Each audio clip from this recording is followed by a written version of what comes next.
Hello, my name is Tammy Rose, and welcome to Concord Days. I would actually like my co-host Richard Smith to start out with a quote this week. Hi, Tammy. Nice to see you today. Okay. And yes, today we are starting with a quote which is a little unusual for those of us that are in Concord and focus a lot of our history and our time on Concord. And this is a letter from Jack Kerouac to Allen Ginsberg in 1949. I decided someday to become a Thoreau of the mountains, to live like Jesus and Thoreau, except for women. Like Nature Boy with his Nature Girl, I'll buy a saddle horse mix for $30, an old saddle on Larimer Street, a sleeping bag at Army Surplus, frying pan, old tin can, bacon, coffee beans, sourdough, matches, etc., and a rifle, and go away in the mountains forever, to Montana in the summers and Texas, Mexico in the winters. Drink my Java from an old tin can while the moon is riding high. Also, I forgot to mention my chromatic harmonica, so I can have music. Thus, without shaving, I'll wander the wild, wild mountains and wait for Judgment Day. Why are we talking about Jack Kerouac on Concord Days? It is our pleasure today to have with us librarian and writer Sean Thibodeau from the city of Lowell. Hi, Sean. How are you? Good, Richard. How are you? Doing well. It's nice to have you here. So there's really not that much of a disconnection between Jack Kerouac and Henry Thoreau, is there? No. So Kerouac, is a 20th century writer, but certainly was inspired in large part by Thoreau and a lot of his dreaming self. I don't know if it necessarily translated into actual practice in his life. But there are some interesting parallels between the two writers' lives that I'll just throw a few out there. They both tragically lost their brother, their close friends in their lives. And I know that Thoreau's brother John was his companion on the book, The Week on the Merrimack and Concord. Yep. And as sort of an aside, in that book, it was found amongst Kerouac's papers, a library copy of that book from the New School in New York that had never been returned. And in that book, there was a line that it's supposed that Kerouac underlined. It's no way to know, but the line was, "The traveler must be born again on the road." And there was a underline and a check mark. And of course, Kerouac is most famous for his novel On the Road. And was certainly inspired by the spiritual seeking of Thoreau and going back to a more primitive self and the brotherhood of mankind type of thing. But when the rubber met the road for Kerouac and he found himself in isolation, like he did as a fire lookout at Desolation Peak, which he wrote about in a book called Desolation Angels. When he was up there, he couldn't stand the isolation. Like he hated it. He was losing his mind, being so separated from people. Yeah. And he thought of himself. He had a bunch of contradictions in his life. He sort of thought of himself as like a Catholic mystic, but he also lived with his mother. He started a counterculture revolution, but he lived with his mother, and was kind of conservative in a lot of his viewpoints. He wasn't quite as overly political, I think, as Thoreau was. But Well, and also, like, Thoreau wasn't actually the hermit that everybody tries to paint him as. I think if Thoreau was also, stuck out on a mountain, I think he also might sort of feel like an itch to get back to society, because when he was at Walden, he would go into town regularly. That's right, and Kerouac himself, right? He chafed at that, and his novel Big Sur as well. The course of that novel, I think, is probably one of Kerouac's most honest statements about his own life and artistic merits. And he talks about going to the novel opens up with him waking up hungover on a San Francisco like apartment floor, and he's thinking, one fast mover, I'm gone. I got to get out of this party scene. It's killing me, because he went from an obscure, unknown artist to he was feted by everybody, and became overnight really, really famous, and really struggled with that. And so he decides to go to Ferlinghetti's cabin out in Big Sur, up in the woods. I talk with my hands. I'm French Canadian as well. Anyway, and he has this great time a week alone in the cabin, and he writes this long poem called The Sea, and it's got onomatopoeia and all this stuff. And so then he goes back into the city and he says, come on, guys, let's go up to the cabin. It's such a great time. But he can't rekindle that magic with other people around.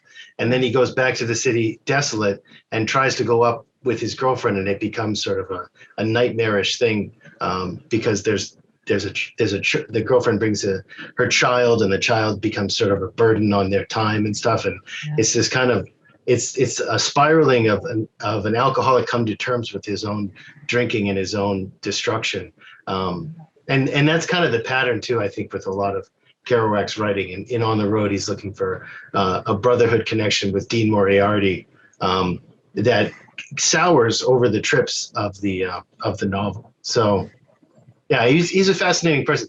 And I will say, so as a Lowell boy and a librarian here in Lowell, I look for I lead a nonfiction book club here at the library, and we were going to discuss A Week on the Concord and Merrimack. And I thought to myself, this is going to be great. Because I grew up, the first house I remember living in Lowell was right on the banks of the Concord. And I thought, okay, so I'm going to read about how Henry Thoreau, rode his boat all the way to the confluence and then up north. And I was really looking forward to that. And then I got into the book, and I saw when he gets to the Middlesex Canal, he's like, hang a left. Let's not go anywhere near Lowell. I want nothing to do with Lowell. Lowell can bite me. It's like, it's killing nature. It's against the natural order of things. It's the ugly dynamo that will destroy humanity. I'm going to hang a left.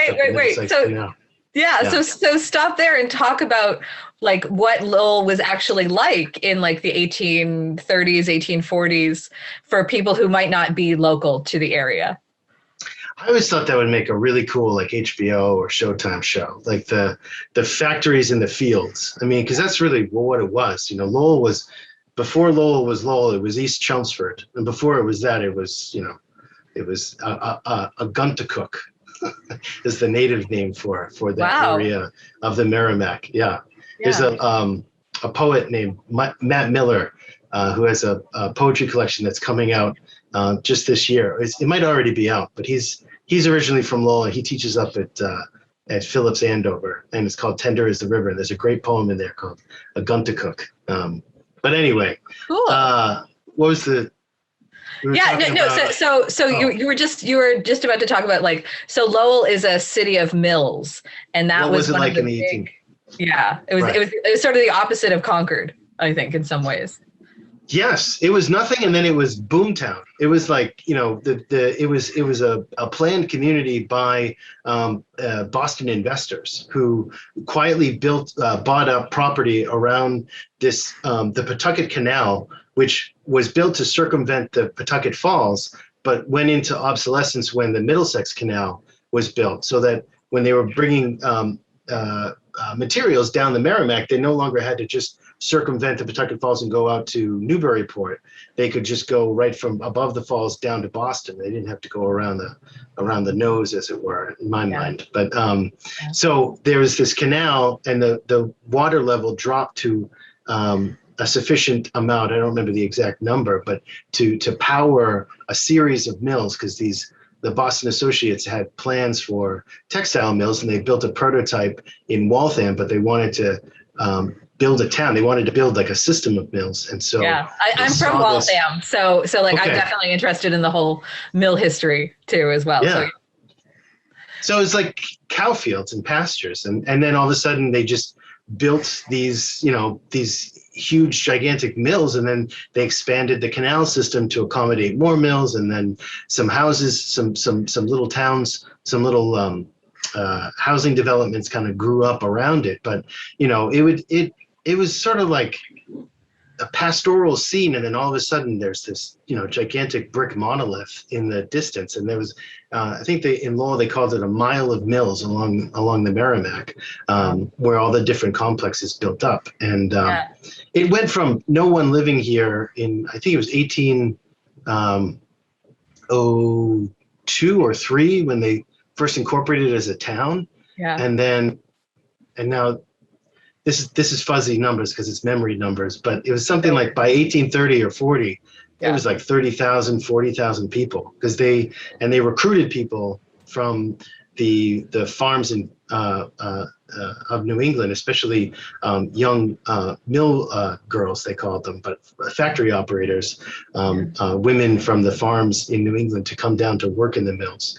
And then they had this whole kind of utopian propaganda machine about how and this is Lowell is on the cutting edge. And actually, when it was first founded on the water wheel, it was sustainable energy. There was not the coal smoke that you saw in Manchester, England, and when Charles Dickens came to visit in 1842, he was struck by that. He said everything looked brand new, like it had been put up the day before, and he really liked hanging out with the mill girls as well. And so I'd like to add, so you're in Lowell, Tammy's from Waltham, I'm from Akron, Ohio, and which was its own mill town starting in the 1840s. And in fact, in the 1840s, Akron, Ohio was called the Lowell of the West. Really? Okay. Cool. That was our claim to fame, because we were on a canal with lots of factories that sprung up. So we're all mill people here nice. on this conversation today. So Sean, I was going to ask you, Henry Thoreau, of course, he and Concord are kind of connected. The two are very well connected. Obviously, Kerouac is the favorite son of Lowell, at least now. Thoreau was pretty unknown and misunderstood in his lifetime. Was it that way with Kerouac when he was around? Were they proud of this beatnik poet, or were they a little confused by him? Confused is putting it gently. I think that there are a lot of people in Lowell that were embarrassed by him, to be honest, at least leaders of Lowell, politicians of Lowell. I grew up here in Lowell, and in the 80s and 90s, it was sort of starting to come around, and I kept hearing this, I don't remember who said it, but there was some quote that, an artist has made it when he's accepted in his hometown. But, Kerouac himself, his later years were not pretty. He spiraled pretty heavily into drinking and other substances, and died pretty young. He was 47 when he died. I know Thoreau was 44, so that's another sort of interesting parallel. And he came to Lowell to live for a year or two near his last days. And one of my favorite mentors, Roger Brunell, who just recently passed this year, and was a longtime Kerouac enthusiast for Lowell and gave a lot of walking tours, used to talk about how when he was a substitute teacher at Lowell High, a French teacher, Kerouac one day showed up at Lowell High, drunk as a skunk, demanding to speak to a senior English class about Moby Dick, and they didn't let him do that. But and you'd hear stories about they'd find him passed out, actually in the library in the French section, just, run of the mill, I don't know, just sort of rumor stories. I don't have any evidence necessarily of it, but Kerouac was seen as an embarrassment. And, he's an interesting guy because he sort of got crowned the king of the beat generation and started this quote unquote anti-establishment movement, the beat movement. But he was never overly political, and he was more about nostalgia and his own personal existential crisis and his compulsion to write than anything else. And it's just sort of time and place and story caught on. And Kerouac, I think some of the shades of Kerouac that get lost in the kind of pop figure of Kerouac are coming more to the fore in his story of being kind of emblematic of the story of assimilation in America. He himself was born in Lowell, but he was born to French Canadian immigrants, and he didn't speak English until he was 6 years old, and never learned how to write French in schools, but he thought and dreamt in French, and he would talk about that, and how he had to translate in his mind things from his memory into English, and he would do that in his books sometimes, but his French was this kind of idiosyncratic patois that he came up with on his own. So there's a new book out. Well, it's not that new. It's 2 or 3 years old now, called The Unknown Kerouac, put out by Library of America. And in it, there's some freshly translated novel pieces that he wrote, and translated by J.C. Cloutier, who's an English professor down in Princeton. And it's just fascinating to hear. J.C.'s come to Lowell a couple times to talk about Kerouac's Frenchness, and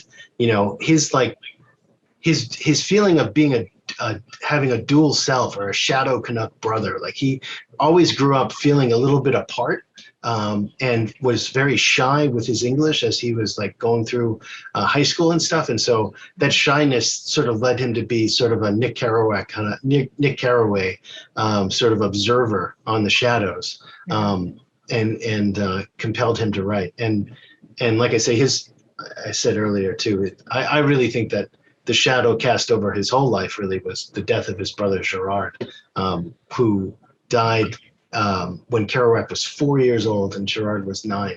Gerard died of rheumatic fever, and that was sort of a wound that he was, trying to heal his whole life. So. Yeah, no, it's actually marvelous that you pick up on that. I had actually produced a play called Thoreau and Twain, Brothers on the River, for the Thoreau annual gathering a few years ago, and where I compared Thoreau's loss of his brother, John, to Samuel Clemens losing his brother, who was named Henry. Oh. And because that happened before they were writers, it's sort of like one of those things where, the one thing that you want after a loss is to be able to communicate with the person who has died. And it's this thing that it's a darkness that hangs over you for the rest of your life. And if you're smart and eloquent and persistent enough, it can be one of those catalysts that create writers like Thoreau and Twain and Kerouac. So yeah, I'm with you there. Were his books bestsellers in his lifetime, or was stuff like On the Road more counterculture than popular? So Kerouac has an interesting publication history in that his first novel, Town in the City, came out in 1950, and it didn't do very well. And then he sort of tried to reinvent himself as a writer and as an artist, and lived, as he quoted Thoreau around this time too, as living close to the bone, really tried to live a life of poverty and artistic statement, and traveled around quite a bit, and even did that a little bit before Town and City was published. But he wrote a lot of his books that later became published in the early 50s, and On the Road was published in 57. On the Road got a glowing review in the New York Times the day it was published by a guest editor. I don't remember the person's name, but it really catapulted Kerouac into the stratosphere. And Kerouac went from an unknown writer really to being enormously famous, and sort of dismissed, to be honest, by like the literary types of the era as sort of a pop phenomenon. And soon after On the Road was published, some of his earlier books were published. Not every one of them, but some of the, I think, Dharma Bums and Subterraneans. They made a movie of the Subterraneans in the 60s. And Kerouac would go on TV, and I don't know. He's sort of like burned out in this fame thing. I mean, he ended up dying in 69, leaving, and leaving a treasure trove of unpublished material. Like he had a psychological compulsion to write. I think it's hypographia or something like that. Some disorder that he just could not stop writing. And so, so since he died in 1969, I think more books have been published by him than during his lifetime, and more continue to come out. Yeah, and all these little weird, poetry books, but also studying. He had this big thing, and this is before he became famous, but marrying Eastern philosophy with Western Christianity, like sort of Buddha and Jesus, and he wrote a few books about Buddha. He kept a journal called Some of the Dharma, where his investigations into this, and that kind of spiritual questing is some of the things that I find the most compelling about Kerouac. That's another parallel with Thoreau, of course. Oh, sorry. Sorry. Did he I was going to say that's another parallel with Thoreau. Yep. And did he remain the Buddha Catholic? stuff? Yeah. Yeah. He did. Yeah. And I will say, I've studied a little bit of Buddhism, and I was raised Catholic. And when I hear Kerouac or read about him talking about Buddhist philosophy, he really went to like a nihilist place with that. Like it was like everything is nothing, and he got really kind of dark about it quickly. He was all joy and darkness. He was up and down for a lot of it. But, at the end of his life, he really went back and talked a lot about like the Sacred Heart of Jesus, like the wounded heart of Jesus, that kind of a brotherhood. But it was clouded by a lot of drinking. And so, but yeah, no, he would refer to himself as a Catholic mystic his whole life. Kind of interesting. Well, and of course, Thoreau says, I am a mystic and a transcendentalist and a natural philosopher to boot. So Thoreau kind of considered himself a mystic of sorts as well, which is an interesting connection there. Yeah. Kerouac talked about wanting to live on a hut on Christian Hill, which is like a neighborhood hill of Lowell that overlooks Lowell, like Thoreau. That was in a letter that he wrote near the end of his life, and kind of spend out his days.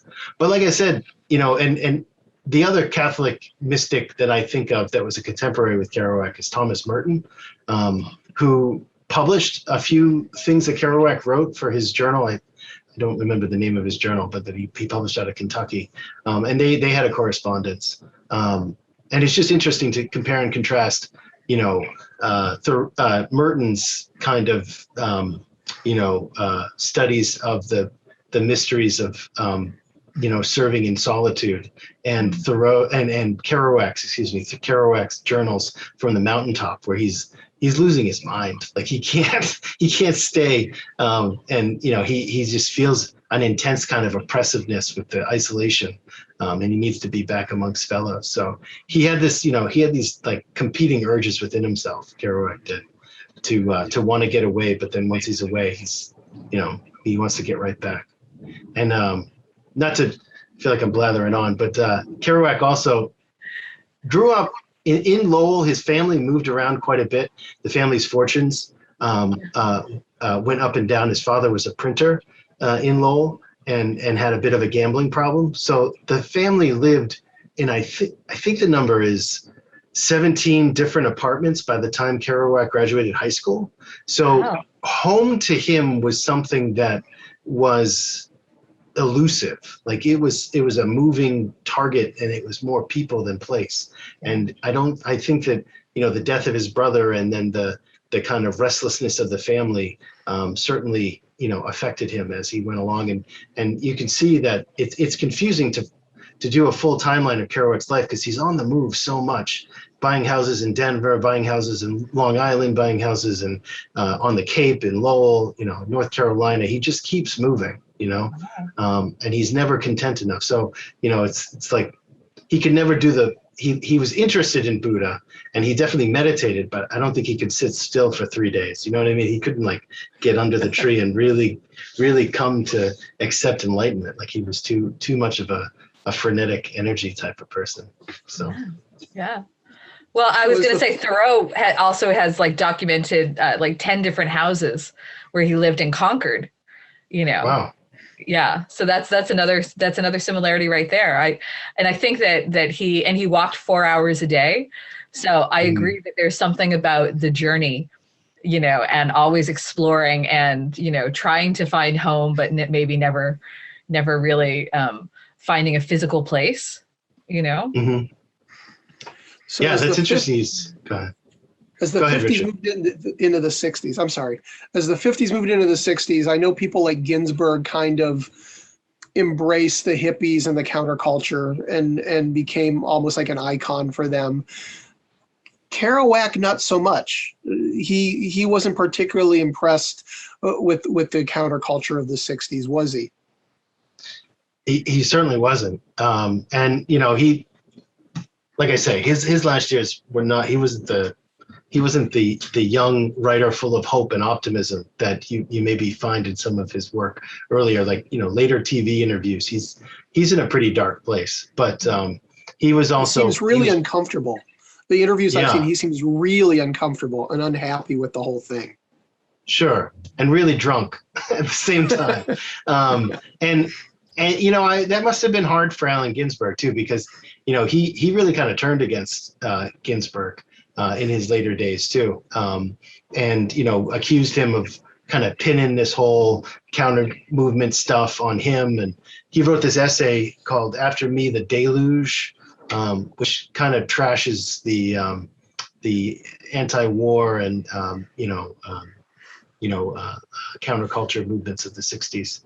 Yeah, I mean, he was for universal love, but really in his own terms. I don't know. He's a weird kind of iconoclast that he had this duality in him and these competing things where he was for individual liberation, but he was also he loved William F. Buckley and he lived with his mom, so it's this kind of like conservatism, and his father was a big Coughlinite, and that's he was like a radio host, kind of like the Rush Limbaugh of the 1930s, talking about the influence of immigrants and Jewish people in America corroding the American fabric, and you'll see that in some of the unpublished stuff, or actually most recently published. There's a novella Kerouac wrote as a sort of piece of his first novel, or a prototype of his first novel, Town and City, called The Haunted Life. And it's a portrait of his father listening to this radio program. And it's kind of like, well, it's not really like Atticus Finch in Go Set a Watchman, but it is sort of an ugly picture that you see. There's this competing thing within Kerouac, that he has a friend who's a poet, and he and his friend dream about going out and climbing mountains and discovering the goodness in humanity. And then he has a father who's kind of broken and bitter and blaming immigrants and feeling like the politics of resentment that Coughlin was doing, and he was rebelling against his father, but he loved his father at the same time. And so right. Well, and his father was French Canadian. His father was an immigrant. Yes. Right. Yes, So, sure was. Yeah. Yeah. And Although, I feel like that's also a larger undercurrent of America that we don't really like to face, because we're taught that the American dream is to blend in, yet Right. immigrants are kind of taught to either work really hard and pull yourself up by your bootstraps and not hate yourself, but it's the immigrants who are stealing the jobs, and all of these stories that we get told. My mother was Portuguese, and I understand that conflict, that inherent conflict, where America is made up of immigrants, but we're also made up of people who have no history other than when we first landed here. So that's exactly his father's point too, is that, and the French Canadian community had this thing where they said, assimilate as quick as possible. Like, you can speak French at home, but do not speak French in the workplace, because you couldn't get a job, you couldn't advance unless you shed as much ethnic stuff as possible. And so there was this kind of self-perpetuating trauma that the community had to go through. And then when they saw other immigrant groups like Greeks or, whatever, like hanging on to their traditions and opening ethnic food stores and things like that. They said, hey, get in line, be American. We're American, Right. and so as, any derivation was sort of like, we had to do it and we became American and you should do it too, that kind of thing. So yeah, it's this weird, very fine line that happens even within one generation too, because his like I said, his parents were born in Canada and immigrated to Nashua and then moved to Lowell around the time Kerouac was born. So well, and it's really interesting because I think a lot of people view Kerouac as a essentially American writer. He's on the road. He's looking for America. He's looking for home and nostalgia, and it seems like he's kind of, that's kind of a trauma that he's dealing with. Is looking for what his life is all about and what America is all about. That's right. His real name is actually Jean-Louis Lebrun de Kerouac. And his first novel was published as John Kerouac, and his cemetery gravestone says John Kerouac. Yep. And it's this kind of Americanization of it. And he played a lot with fictionalizing his own life and the life of his peers. And a lot of it, I think, was going to the heart of his own, like where his roots were, and he couldn't quite nail it down. Another thing, Kerouac's like on the road, right? Like, American highways and stuff. He never had a driver's license. That's another fact people don't really know. In fact, he was a nervous driver. He hated driving because he got into a car accident when he was in high school up in Vermont. And he, and they think some of that, either that or the football thing, like he might have had some kind of cerebral trauma from that might have, caused some of his like mood disorders. But that's another, I don't necessarily give that too much credence. But yeah, he has this. He's a complicated character, and he also, I will say, the only time that he, in his own fictionalization of his life, of his he called it the Douloise legend. Douloise is like the fictional name he gave himself for most of his books. But the only time that he fictionalized himself and gave himself a different ethnic identity was in On the Road, where his fictional identity was Sal Paradise, who was an Italian American from New Jersey, and he felt shame about that. So it's like the one thing that propelled him into international fame, is like he felt was like the falsest thing that he wrote. Like it was the thing that had the thickest veil over what was the truth about his own life. And he wrote a series of novels during his life that were based on his boyhood here in Lowell. And so some of those are included in Library of America volumes, but a lot of them don't really circulate or haven't been as read as widely as On the Road, definitely internationally. So yeah. Well, and it's interesting too because go ahead. Well, I was going to say, so when people read Walden, and we've had this debate forever and ever, how much of Walden is really what happened to Thoreau, and how much of Walden is really this Henry Thoreau that Henry Thoreau is creating for the book. And it seems to me that On the Road and a lot of Kerouac's books are kind of along the same lines. How much of it is really Jack Kerouac, and how much of it is this fictional Kerouac that he wants people to understand or people to read about? No one can tell for certain. Only right. Kerouac, and he's been dead for 50 years now. I think a lot of Kerouac fandom get caught in that, thinking he wrote this thing, so it's got to be true. And actually, one of his first biographers used some fictional names from his novels as like real names for people in his life, which is, it's just one of those kind of quick things that, it just was wrong. And so, I don't know. I feel like there are certain things that you can tell. And I think the letters that he wrote, which are also pretty fascinating objects of literature in and of themselves, but are maybe a little bit closer to the truth of the facts of his life, rather than the fiction.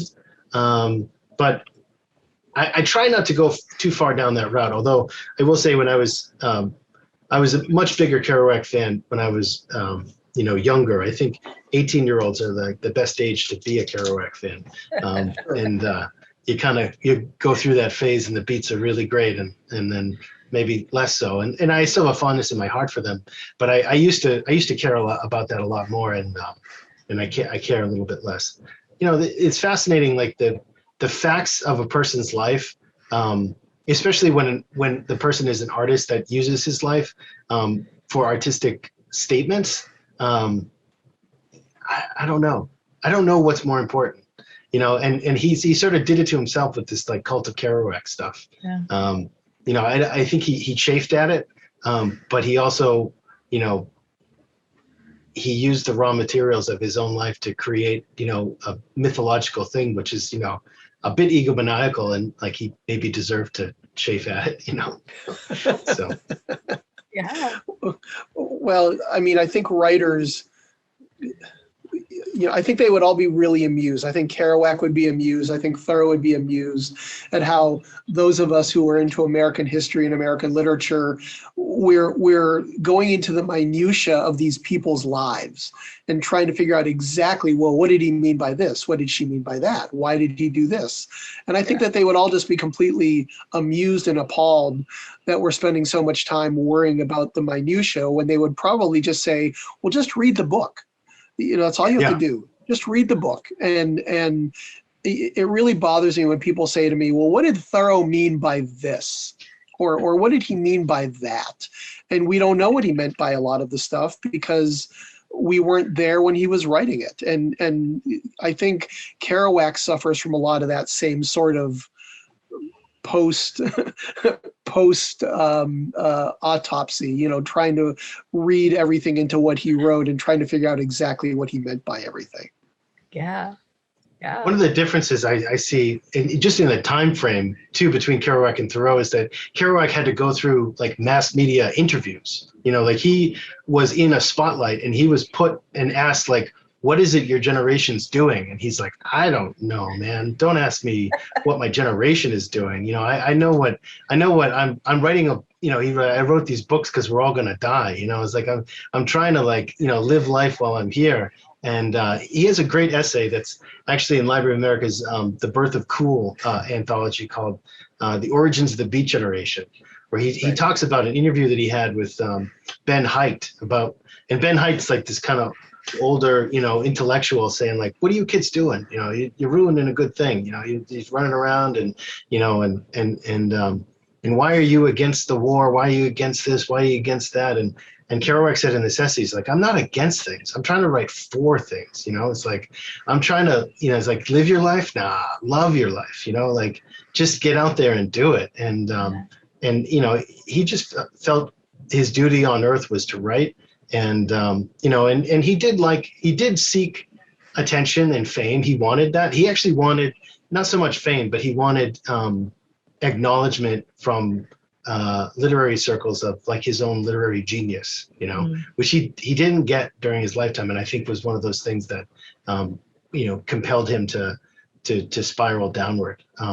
And so, so anyway, that maybe leads into one of the reasons why I'm here is that next year, 2022, marks Kerouac's Centennial. He was born in 1922, and Lowell, in addition to probably a few places, are going to be, holding a centennial celebration. UMass Lowell is doing an academic symposium. There'll be an exhibit at the Lowell National Historical Park, and there will be some community programs throughout the year. And we're hoping that it kind of revives a little bit of academic and popular interest in Kerouac. He's like I say, he's had a very busy publishing life even since his death 50 years ago. He's still sort of relevant a little bit.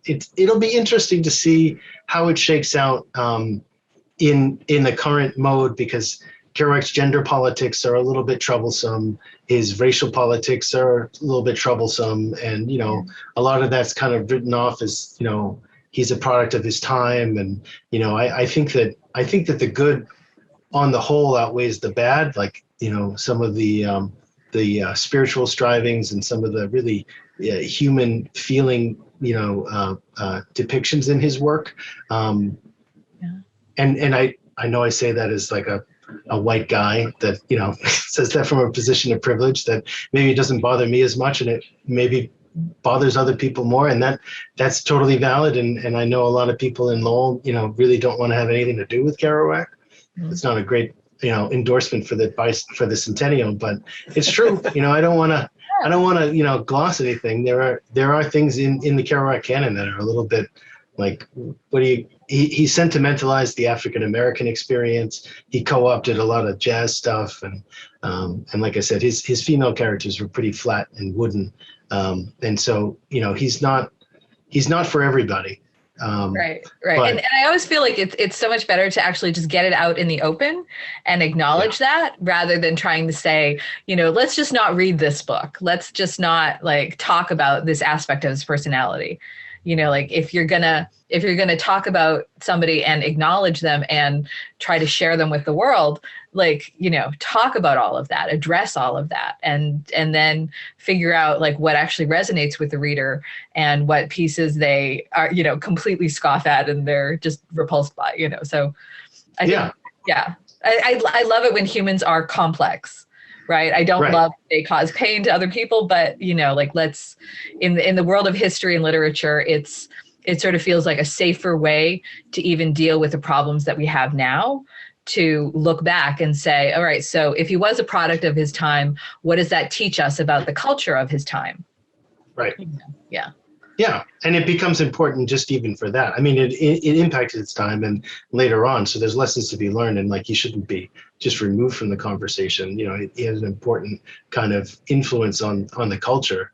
And so too, not to sound too much like a Kerouac defense, not that you're attacking Kerouac, but he was a product and a victim of his time too. Like he, had to assimilate and he pushed against some gender norm stuff. And so there's definitely things that I really admire about Kerouac, even if there's things that make me cringe a little bit. We did a marathon reading of On the Road here at the library for a couple of years, and we're probably going to do a marathon reading of maybe a Lowell book or something different in 2022. But hearing it on the heels of the Me Too movement, On the Road, hearing it voiced out and some of the things that he has some of his characters say, it's whoa, I don't know if like giving this a full public recital is the way to honor this. Maybe it should be more a conversation in context. And so you just got to be mindful of that. Yeah. Was there any kind of a website or any place that our viewers can go to kind of check out the planning for next year's centennial? Yeah, jackkerouac.org is the site of the UMass Lowell Kerouac Center, which is actually, I don't know if they're fully online for researchers just yet. I think they're pretty close, but they actually have the largest collection of Kerouac papers in the country.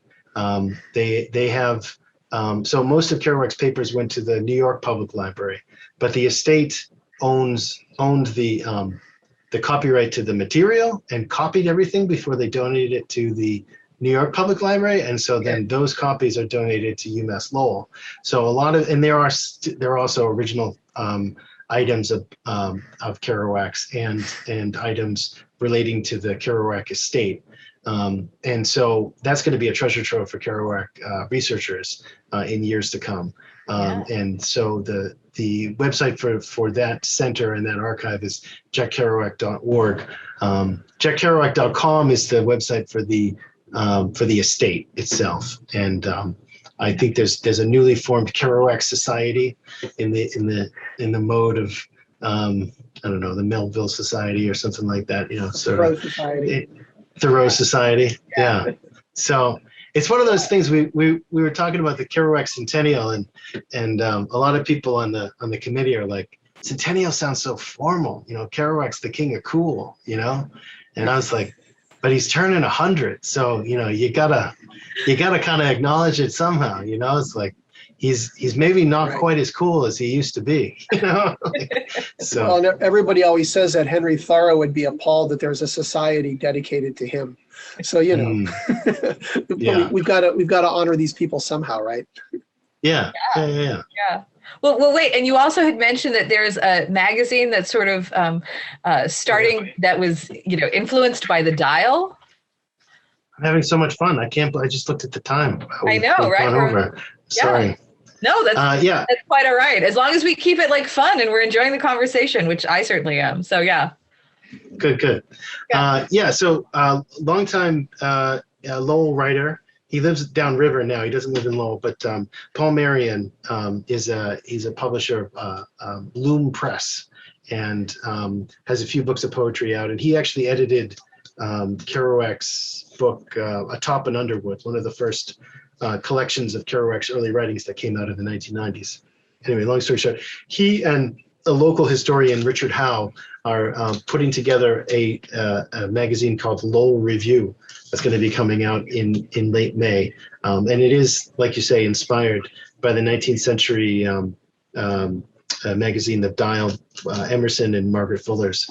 And the idea being, when they started that publication, the writers in them were not famous, but they wanted to support one another and start a sort of forum. And so that's what Paul Marion's hoping to do for Merrimack Valley writers, contemporaries, doing a review. So should be fun. That's awesome. That's great. That's great.